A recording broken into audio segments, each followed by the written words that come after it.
Hello, Mike. So yeah, Philadelphia Catholic schools are going to join other school leagues that are saying no sports this fall. And of course, as you can imagine, this is really disappointing for student athletes who maybe want to get out on these fields and compete. Of course, that's not going to be able to happen at least until spring. The decision falls in line with the PIAA. That's the Pennsylvania Interscholastic Athletic Association's vote last week, allowing schools to look into the option of holding fall sports in the spring. Now, all of the 17 schools in 5 counties under the Archdiocese will see sports delayed until at least 2021. Seniors, pretty sad.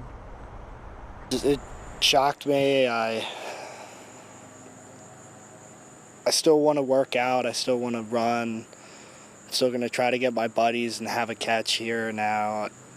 I was going to use my senior season to show myself off to coaches, try to get a little bit of money taken off because college is expensive.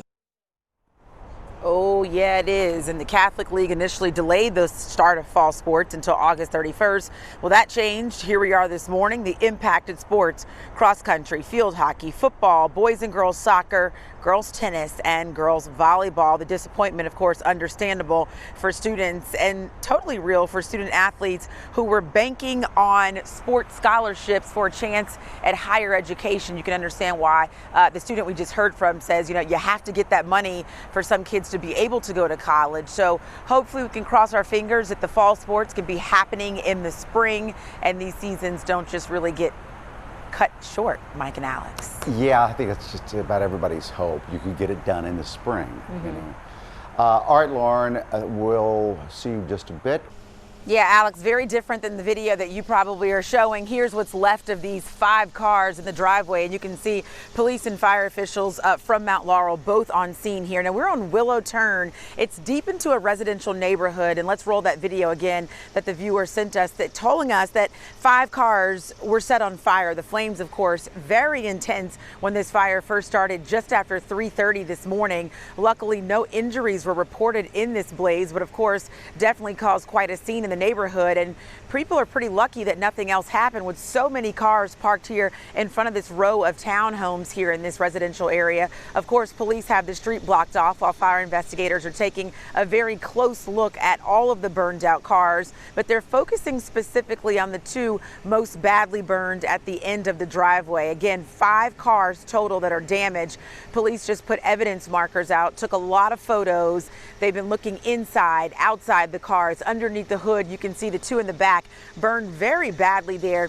One on the right seems like a gray SUV with the trunk up. A lot of the contents spilled out of the back of that car. And then 2 cars that may be hard to see from this vantage point. But the fire is out just now. And daylight allows you to see the video a little bit better, or the scene a little bit better than the video did. 5 cars. 2 of them charred, burned very badly. Police not saying anything just yet about how these fires may have started. I know Steve Keeley had been talking about this earlier around 5:30. So quite the scene here for a lot of cars that are, waking up, coming down the street and being met with the barricades here while police and fire continue to investigate. Mike and Alex. Hey, Alex, good morning to you. Pennsylvania law says that any possession of marijuana at this point outside of medical is a crime. And the governor says he does want to change that.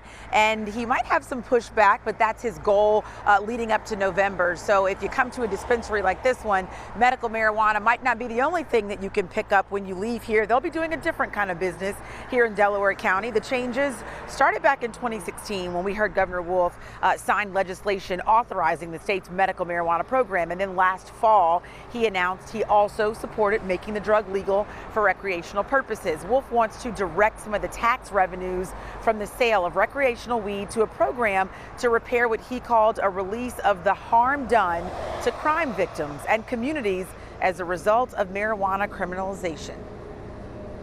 One other place the money might come from is if the legislature does what the lieutenant governor and I asked it to do back in the summer of last year, and that is to legalize recreational marijuana and use the income from the sale and the taxes that come from recreational marijuana to supplement these loans and carry the funding that the CARES Act doesn't. The CARES Act, we have about $1 billion. I think what I'm proposing here is about $1.09 billion.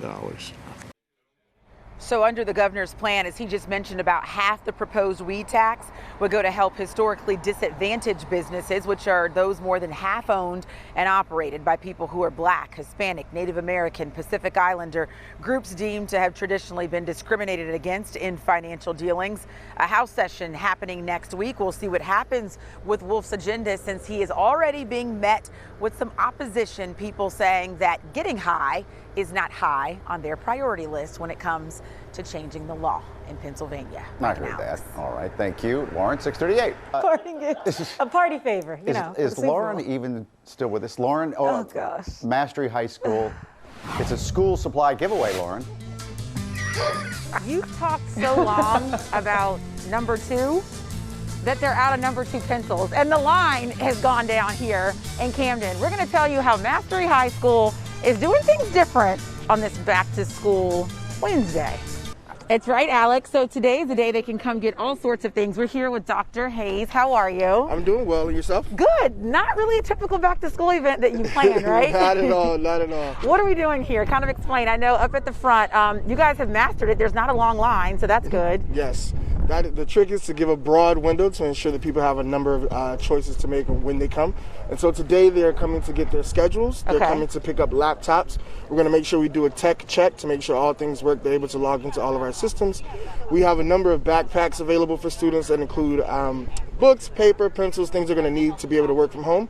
And then they're going to get their physical books that they're going to be using in the virtual space. And so this station 3 here, mom and daughter, I see checking in. What exactly happens here? Yep, so at this station, we are using a Schoology platform that allows kids to log into our network. And so what they're doing is making sure their passcodes work and making sure they're able to get into the system before they leave. Teachers are going to come do the same thing, kind of? Teachers did it last week. Got it. Yep. Okay. And then next week is virtual orientation. Virtual orientation, yes. And so that's where they explain the virtual schedule, they explain the coursework that they're going to be completing, they explain how to log in, what they can expect throughout the course of the first report period. Dr. Hayes, this is a different year. What do you think? For the first time, I'm hopeful. Okay. They're coming together. There was a lot of questions throughout the summer, a lot of changes and switches as we thought about going in person, hybrid, or virtual. And so just the clarity to say this is exactly what we're going to do and to be able to better prepare families and students to be successful in the platform. So I'm hopeful and excited. Did I understand that every student, all 680, is that right, get a computer? Yes, absolutely. So Goodness, that's amazing. So we started that rollout last spring, and so this is an opportunity for us to backfill any new students that we have that are transferring either 9th grade or any upper level grades to ensure they have the base infrastructure. That's what you need. I mean, when you're talking virtual, it's like without a computer, you can't do anything. Absolutely. And the internet's the next best thing, right? Yes. Goodness. All right. Well, thank you for inviting us. I know today was the only day media is invited. Good luck for the rest of the week. Thank you so much. And good luck with the school year that's going to look different, but I'm sure you'll nail it. Absolutely. Thank you. All right. Mike and Alex, they got it down pat here. The line goes much shorter than you talk about number 2, Mike. Oh, well, thank you. Yeah. Well, you're number 1 in my book. So Lauren Johnson is live in Center City at the American Red Cross Regional Headquarters with details on the volunteers that left from our area. Hey, Alex, this is the work they do. They respond to emergencies and disasters, not just here locally here in Philadelphia, but as you mentioned, wherever they are needed. So a group left from here at Red Cross headquarters yesterday, headed down to the Gulf Coast, and they are in place to assist other teams in both Texas and Louisiana. Hurricane Laura, as you mentioned, made landfall around 2 a.m. this morning as a Category 4 storm, but we have not seen the worst just yet. We will see some really serious damage come behind this hurricane if the early warnings were any indication. And for one first-time volunteer who went to Baton Rouge early, he is ready to serve. I've, ridden out storms like this before, and this has all the makings, and it feels like a, for lack of a better term, it's a special storm. So I'll be working at a shelter, providing, quite literally beds and a roof to those that have evacuated, and, just displays. So here's a situation that a lot of us may not have thought about. Due to COVID-19, Red Cross is not accepting any donations of supplies, food, clothes, or other in-kind donations. Unfortunately, we heard from them, if donated, they're going to have to dispose of those items just to make sure they keep everyone safe. So money is the best bet. That's the best way. It's going to provide shelter, meals, and other supplies that are needed for those families that are displaced. Of course, you have to set up those emergency shelters. That costs money to run. So the best way is to send money to the Red Cross to assist those families down in Texas and Louisiana. Alex, Mike. Thank you, Lauren. Nice job. Well, just as Steve was talking, the buses left from behind me. Many of the cars parked here are people who boarded those buses, and they're off to D.C., tired of doing nothing. So today, they say they're doing something and heading to the nation's capital. The group arriving here very dark and early this morning, many of them wearing their feelings on their shirts, some of them carrying very similar feelings in their hearts. They say they are heavy because of what's happening in the world right now, and that's why they say it's important to board these buses and raise their voices. One of the men on the bus, in law enforcement himself, says he's been the victim of police brutality, and this conversation makes him emotional. You know, I get emotional because it really gets me upset. I totally understand. Like, it really gets me upset. And I had to explain to my wife and my kids where I got to go. Like, you know, they told me to be careful and stuff. I said, if I don't come back, that's the way it's supposed to be. But somebody got to stand, and I'm not afraid to stand. I'm not afraid that, oh, my boss and them will say, well, you supposed to be down here like this? No, you're assistant director of the prison industry program, man. I'm a human being first. I got to watch out for my friends and my family and my brothers and my sisters and everybody else out here first. And so Kevin says he did not hesitate to take the day off of work to get to D.C. to raise his voice with other people with similar stories. And everyone has different reasons to join the fight for injustice. But the message and the goal seems to be exactly the same.